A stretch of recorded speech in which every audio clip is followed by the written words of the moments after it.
Hey, I'm Jamie Scott from Graffiti6 and you're watching Entertainment Focus. So first of all, tell us, how are you today? I'm tired today, but I'm good. I'm excited because we just come off to our first mini tour of the UK, which was, it wasn't sold out, but it was vibey. And how was the tour? How was that experience? It was really cool, yeah. I mean, it's like the first time we've played kind of the material outside London actually, so it's really cool. And like, you know what, it's just really wicked to like turn up at different places in the country and have people come and watch you. It's kind of something you like hope for when it like almost expect, but when it actually happens, it's kind of a cool thing. So would you say that performing live, is that one of the things you really look forward to? I think like that's my favourite part of being a musician really. I think that if I made an album and I couldn't perform it live, or there was no kind of like, that wasn't part of what you did, I don't think I'd enjoy it as much. I mean, I think like playing live is like, for me, that's definitely like where you get the biggest buzz and like the most energy and kind of fun. So tell us a bit about the singles. I Know You Saved Me, which is out at the moment. Tell us a bit about that and how it came about. How did that come about? Well, I Know You Saved Me was kind of like the third or fourth song that me and Tommy wrote together. It was a little demo that I had in my studio. I just put loads of vocals on this kind of, on the chorus, and took it to Tommy and he kind of mucked around with it and ended up sounding like it does. And I think that's basically how we work most of our stuff. Like, it's like an idea I have of like, or this and that, and then he goes and ways and does what he does to it. And I don't know, yeah, like the whole album really was kind of just us having fun and it's like experimenting. Like, we got a track on the album called Stone in My Heart, which is just I like went to my studio for like one day and just did like 60 vocals on this track and gave it to Tommy and ended up sounding like it does. So it's just all kind of like experimenting. And You Saved Me was like the track we wrote actually after Staring to Sun. And it's funny because it was always the one track we were like, you know what, if we were going to release something first, just to kind of get a flavour of Graffiti6, like what we're about, that Annie was always the track we wanted to do it with. So how did Graffiti6 come together in the first place?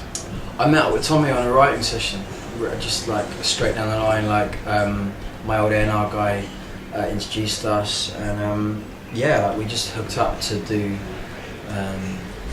to write for my last album actually. It wasn't until that we did Staring to Sun, like kind of he sent me the final version of it, and I was like, we both were like, you know what, dude, we've got like something really different here. There's no way I could strip this onto another album.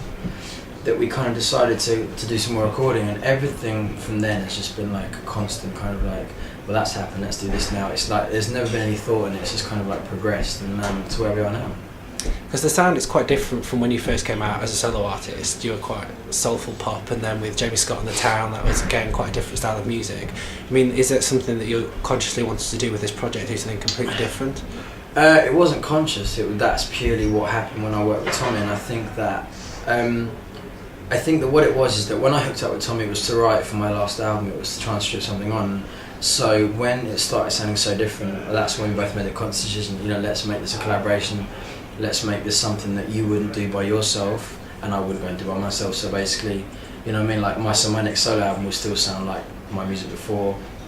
Tommy's productions for other people will still sound like what he does before, but as the two of us working together, Graffiti6 is like what we do, and like no one else would have that sound. Like, and that was kind of like the reason we actually wanted to take it any further, because like we had this kind of connection and like music connection together, like that created that sound. Like we need to kind of make the most of this, I suppose. And where did the name for the band come from? Playing a game in a book. We couldn't think of a name, so Tommy came up with this idea that we get a book and just point at any word. And we came up with like Felix Beast, Suitcase Announced, Benjamin Pertry. Like we had like a list of like 24 like pages of A4 with a load of names. And Graffiti6 was just like the one that sounded, I suppose, you know when you say a name and listen to music, it was like the one that kind of like sounded like most like the music, I suppose. Because it's interesting, I've seen that the cover art for the singles and the EPs and things, and you tend to not put yourselves on them. It just tends to be graphics and things like that. You know what, we met a guy called Jimmy Crayon like a year and a half ago when we first, Staring to Sun was used in the Sun TV commercial last year, and they used it again this year.